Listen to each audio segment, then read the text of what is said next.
सरकारनं जरांगेंचं ऐकायला पाहिजे, नाहीतर जरांगे मोर्चा घेऊन येतील असा उपरोधिक टोला छगन भुजबळांनी लगावलाय। सोयरे, मुलामुलींचे सासू सासरे सगळे जेवढे साखळीत येतील त्यांना आरक्षण द्या, त्यांचं काम करणारे असतील त्यांनाही आरक्षण द्यायला हवं असा उपरोधिक टोला भुजबळांनी जरांगेंना लगावलाय। सोयरे आहेत म्हणजे व्याही आहेत, समजा पत्नीच्या आईवडील आहेत, त्यांना सुद्धा आरक्षण दिलं पाहिजे। आणि त्या आईवडिलांची जी दुसरं मुलं आहेत, मुली आहेत, त्यांना सुद्धा आरक्षण दिलं पाहिजे। आणि त्या मुलींचे जे दुसरे सासू सासरे आहेत त्यांना सुद्धा आरक्षण दिलं पाहिजे।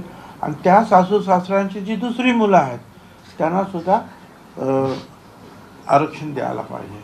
अशा रीतीने जेवढे म्हणून जे आहेत अशा हे ती साखळी तर सगळ्यांना आरक्षण द्यायला पाहिजे। किंबहुना त्यांच्याबरोबर ज्यांना आरक्षण त्यांच्याबरोबर काम करणारे जे कोण पार्टनर वगैरे असतील ते सुद्धा त्यांच्याबरोबर राहिल्यामुळे ते सुद्धा आरक्षणाला पात्र झालेले असल्यामुळे त्यांना सुद्धा द्यायला पाहिजे।